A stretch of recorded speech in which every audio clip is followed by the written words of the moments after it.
Do you remember being asked questions about some of the different journal entries? Yes.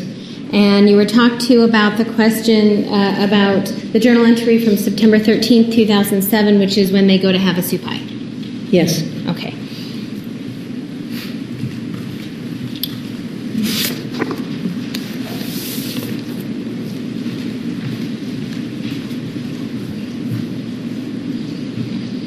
You were asked questions about if all the details of her day were included in this journal entry. Do you remember that? Yes. And the implication being that somehow this journal entry would be incomplete then because she didn't write all her details down, right? Correct. Have you ever seen a journal where someone details like every single detail, whether they went to the bathroom once or twice? No, I haven't. Would you expect to see that in someone's journals? No. Does it mean for you that it's then incomplete because she doesn't include all the details? No, it doesn't mean it's incomplete. And in fact, in talking with her, you talked about the law of attraction with the prosecutor, right? Yes. And that was some of the reason why, and you kept saying in part. Right. Of why she might not include all the details with regard to fights with Mr. Alexander or when he assaulted her, right? Correct.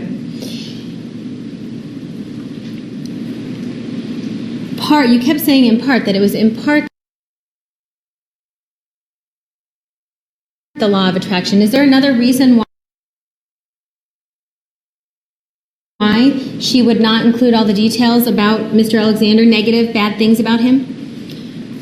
For one thing, she promised him she wouldn't. And so she seemed to say less on the negative end.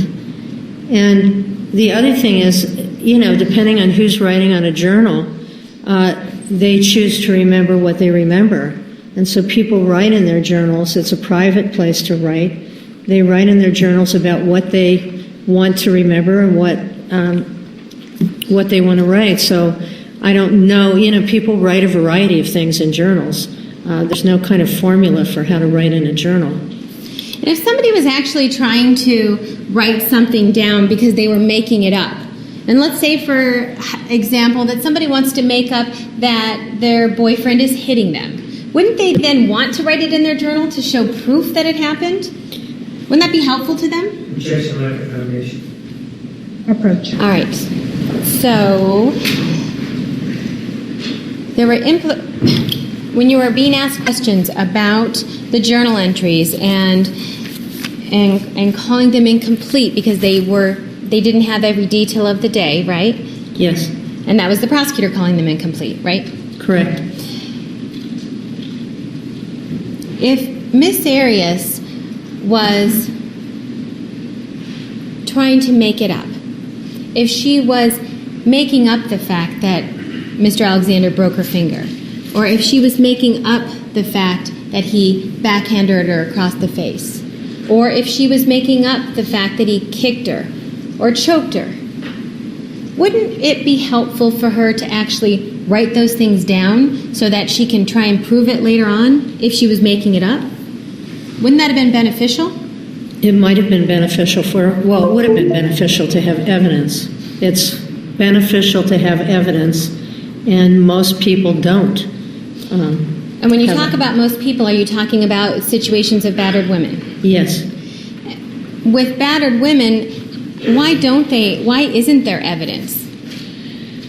A lot of times. Because they don't report. They don't want friends and family to know what's going on.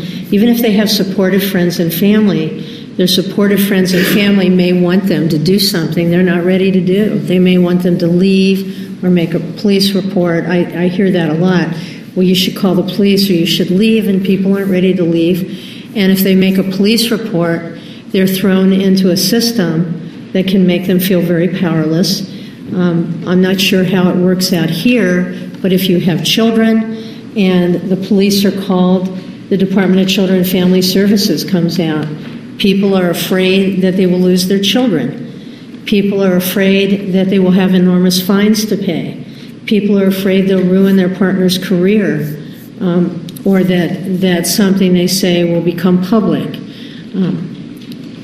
there are just so many reasons that people don't report that it's actually less common for people to report than for them to report.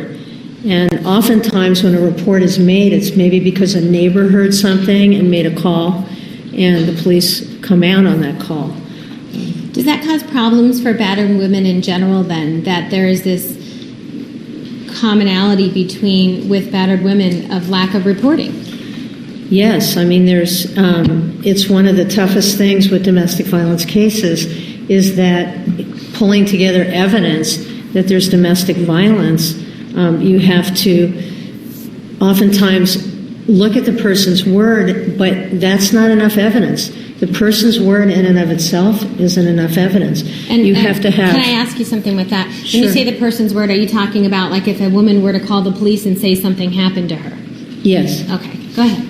Or, if a person was to go to court and say that something happened, you need some evidence that supports what you say. You can't just have, our court system is based on that. You have to have some evidence that things happen. So you have to look at what corroborates the truth of what somebody says. So if somebody talks about being physically abused and you have history and you have documentation of a lot of verbal abuse, you have more reason to believe that that's happening. And do you have that here? Do you have history and documentation of verbal abuse here? Yes, I do. And so does that give you a better reason to believe that there was physical violence as well? Yes. And did you also see Miss Arias' broken finger? Yes, I did. And can you tell that it was not healed in a straight way? Objection, circulation, Foundation Rule 703. Approach, please. Miss LaViolette, at some point in time, did you notice Jodi's hand, that it had a finger that will not straighten? Yes, I did. Objection, lack of speculation. Which hand? Sustained. Is there a left hand?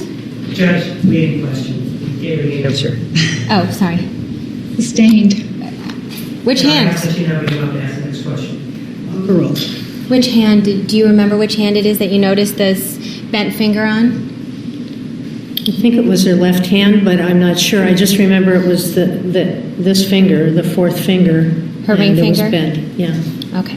And you remember that it was bent? Yes. Objection, leading. I'm just repeating what she said. Overruled. Do you remember that it was bent? Yes, I do. Okay. All right. With regard to the journal entry from September 13th, 2007, when they go to have a soup pie, you were given hypotheticals. Do you remember that? Yes. About how the fight supposedly started? Yes. And assume, then, for this hypothetical, that Mr. Freeman came in and testified that Miss Arias, that he unloaded her backpack a little bit to lighten the load, okay? All right. Because they're all getting ready to go hike. All right. All right. And when Miss Arias saw that her backpack had the stuff taken out of it, that she got upset in general. All right. And then assume that he testified that she wasn't upset with anyone in particular, just upset that things were taken out. Okay? All right. And in response to her being upset in general, not at anybody specifically, that Mr. Freeman testified that Mr. Alexander made a harsh and sarcastic comment. Okay? All right. And after that, they went upstairs, Miss Arias goes upstairs, and then Mr. Freeman testifies that Mr. Alexander went after her, and they were talking for about 20 minutes, and he can hear Mr. Alexander's loud voice yelling. Okay? Objection, mischaracterized testimony of yelling. Approach. All right, so you've assumed all those things, right? Yes. Okay. Is it important to you that, or does it mean anything to you that Mr. Alexander reacts in a way to Jodi being upset in general, not at anyone specifically, Is it important to you that he reacts with a harsh and sarcastic comment directed right at Miss Arias? Well, not if it stands on its own. Okay. Because people can do that. Any Right. human being can get angry and make a harsh and sarcastic remark. So that standing on its own had no relevance to me. Okay. The fact that there was a pattern of harsh and sarcastic remarks and worse, that made a difference to me. So is this a point then that you would consider in looking at the overall pattern of him making harsh and critical comments to Miss Arias? It's one of the things I would consider.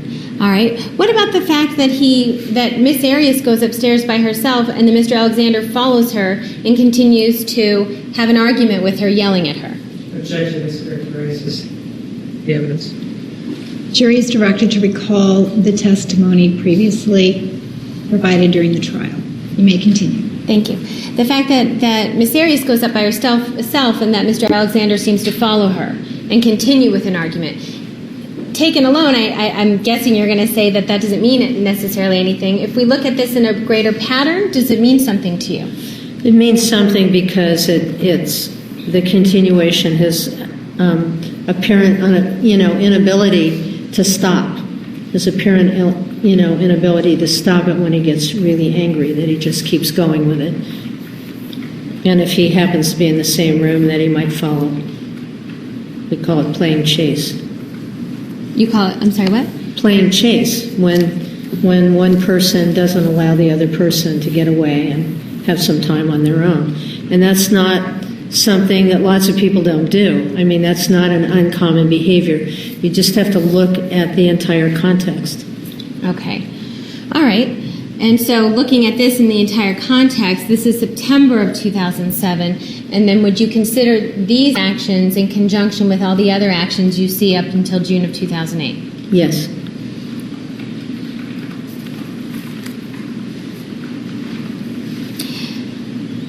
You were asked questions about journal entries in general.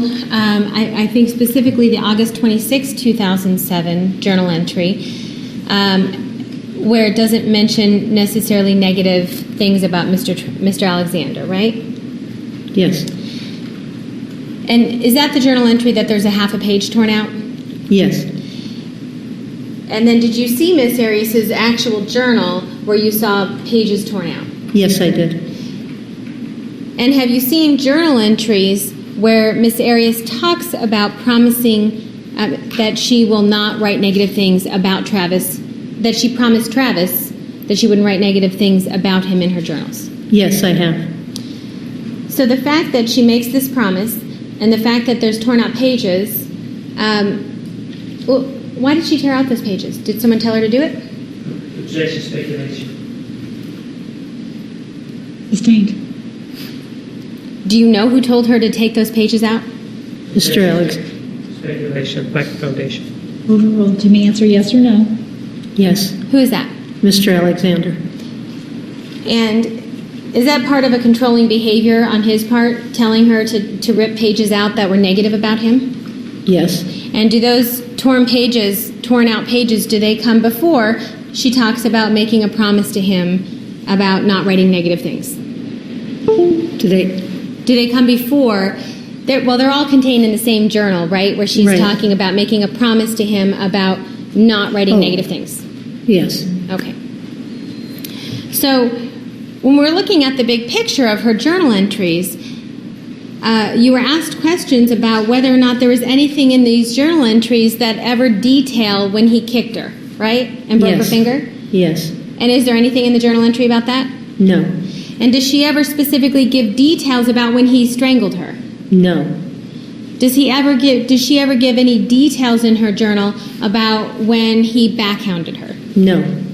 Is that consistent with the controlling behavior from Mr. Alexander of tearing out pages when she did write negative things?